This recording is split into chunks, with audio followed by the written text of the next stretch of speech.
Hey, Pete. What's up, man? Do you ever practice your comping? What is comping? Are you a comper? You know what? I'm going to comp you on this episode. Thanks.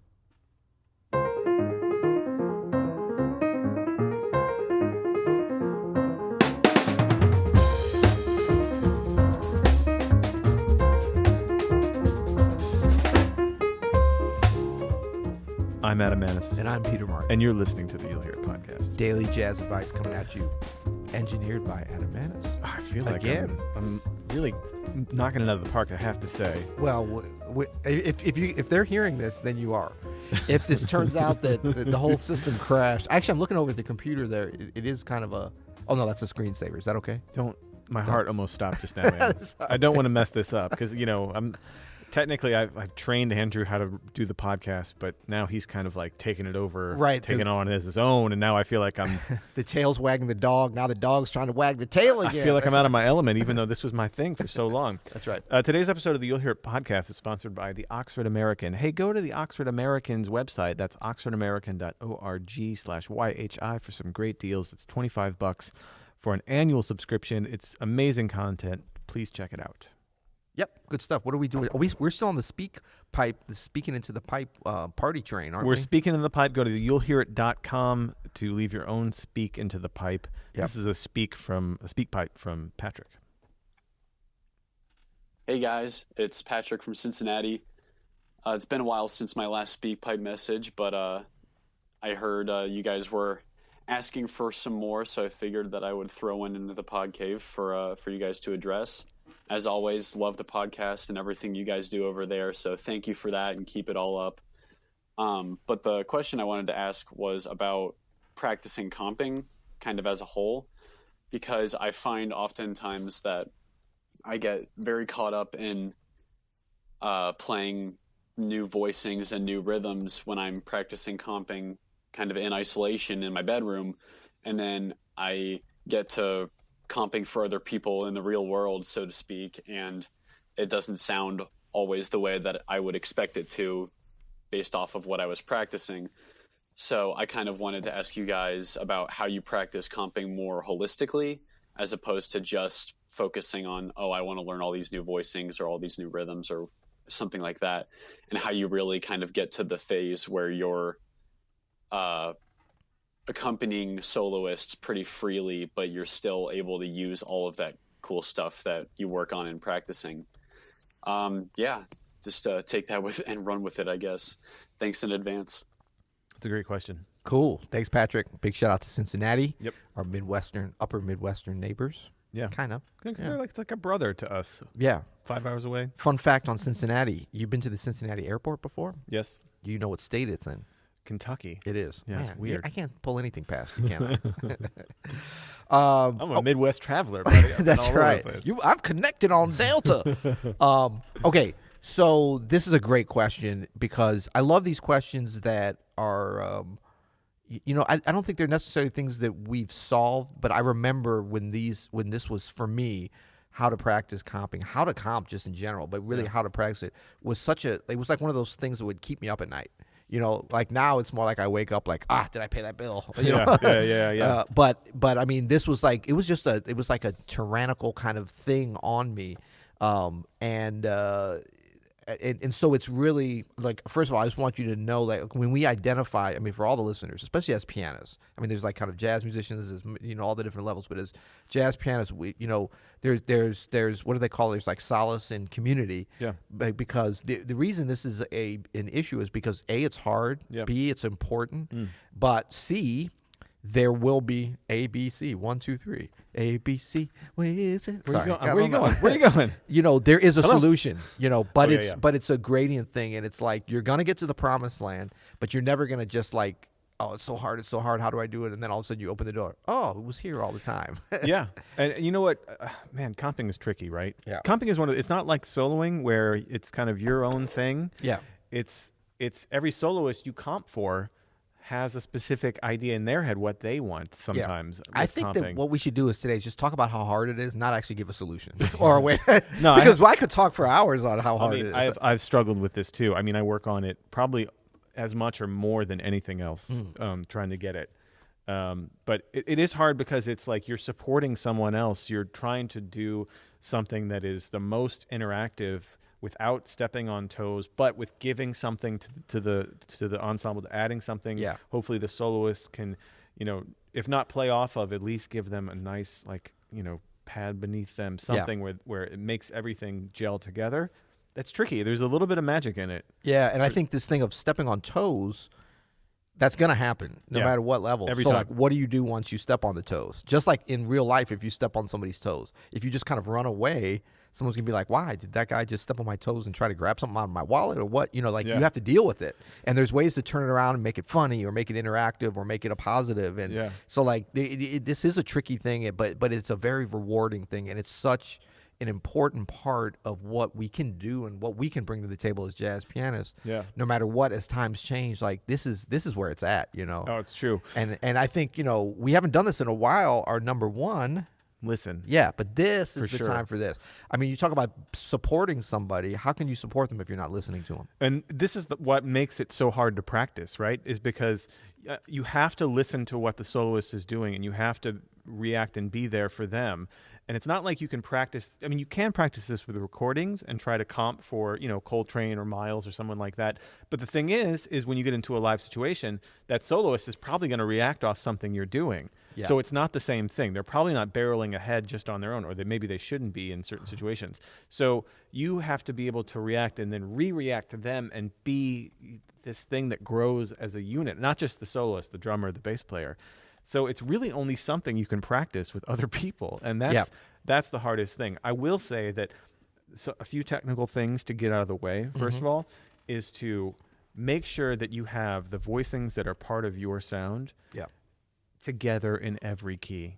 Like that's got to be just the base level. Like 10 keys or 11? How many should they do? All 13 keys. Come Think on, about that. No, you have to have these things. I mean, this was what haunted me for a while, is I didn't pay enough attention to this.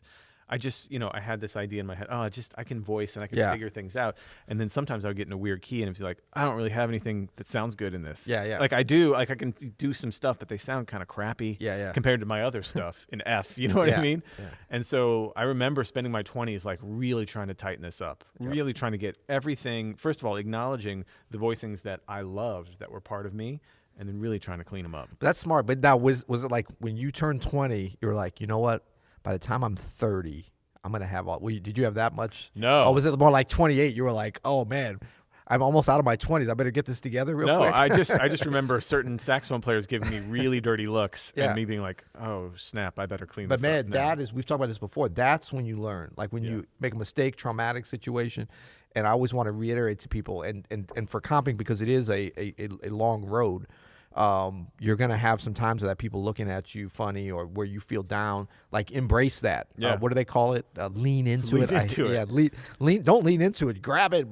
Those situations, because that you will look back. You can already look back, no matter what your age is, and see that's when you can have some rapid growth right out of that. So most people want to focus on like the shame of the situation or whatever, and that's really your ego. That's about you. Totally. Nobody cares about you. Yeah. Like, it's about the music, and now your ego will be built up eventually with confidence so that you can play this music once you actually learn to do it. But be glad some saxophone player vibed you back in absolutely 82. Because you're right, it's going to happen. But also, make sure that you have those fundamental things, like some basic voicings in every key down, so that you're not thinking about how do I voice an F sharp half diminished. You know what I mean? That should come without thinking. Right.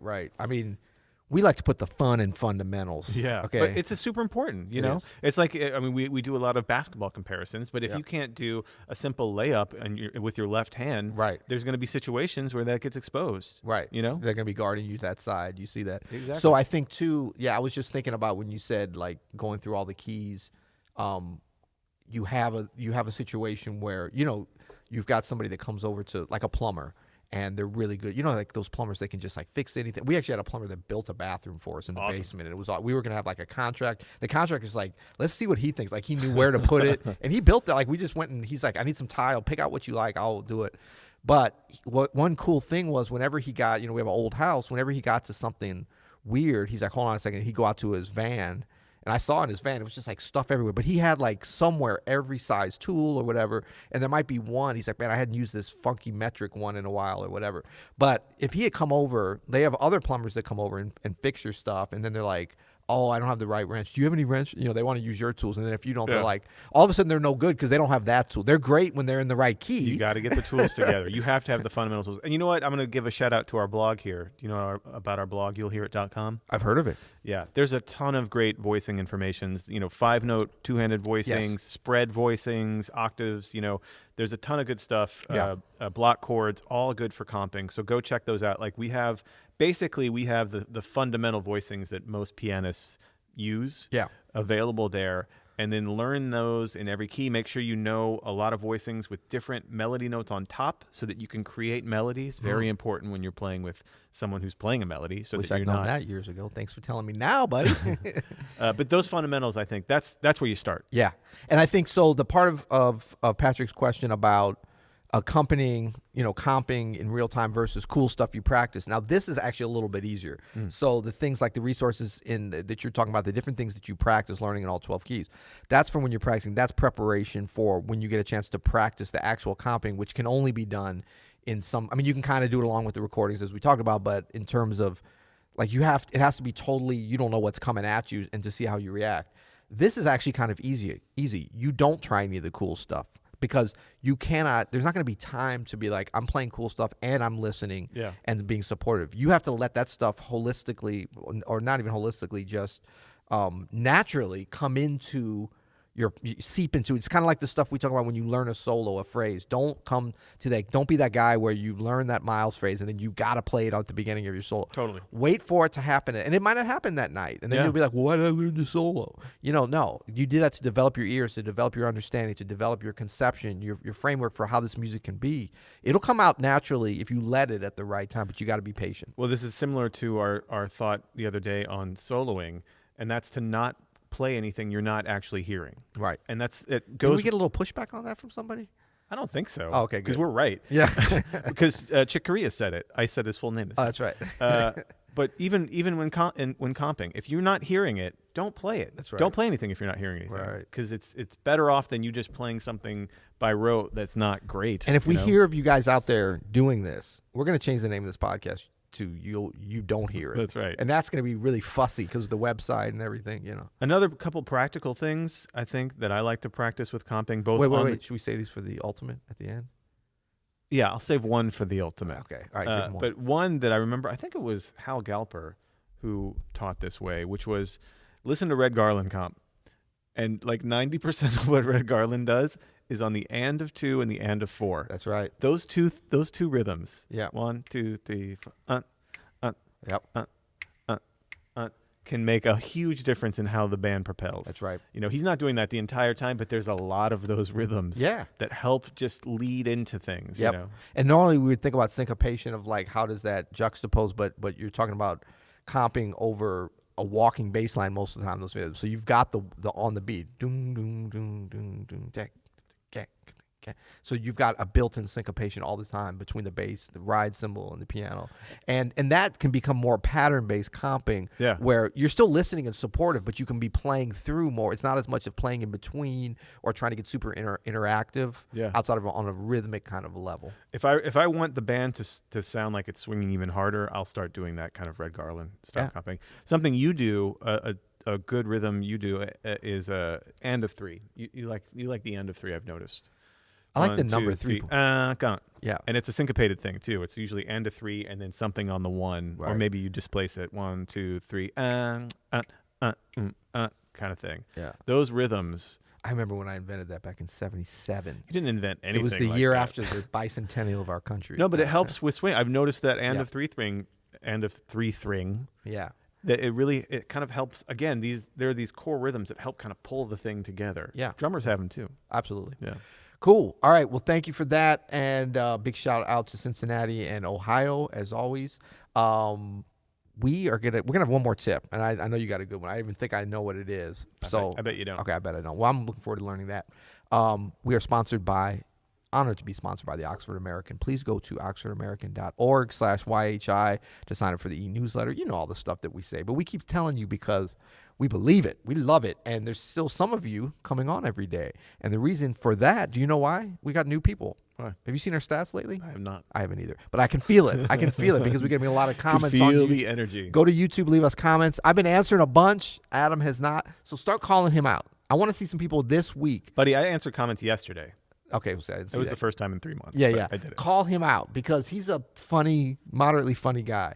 And I don't know. Moderately. Thanks. He's a moderate guy and he's funny is what I mean. And don't forget to go to you'llhear.com, both for the blog, for some ideas for voicings. We have Yeah. a ton of stuff there. And also to leave us your speak pipe. Right. You can go to podcast and leave us a speak pipe, leave us your voicemail, ask us a question. We want to answer it. We do. Unless well, if it's good. bad. Yeah. Yeah. We got it. So our ultimate tip on comping. Our ultimate tip on comping is this. Do not mimic what the soloist is doing all the thank you. time. Stop Thank with that. you.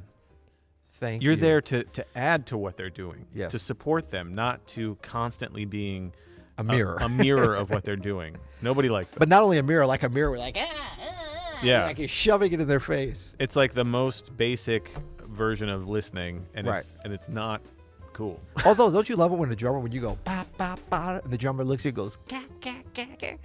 No, you don't love that. I don't love I it. don't What I love it love either. is when I go dun dun dun, and the drummer goes shugo shugo shugo, answers me in some interesting way. That's right. cool. Yeah. That's right. Have a conversation. Don't just say back what the person's saying. Yeah, don't just say back what the person's saying. Don't just say back what the. We could do this all day. See how annoying this is? Exactly. You'll hear it.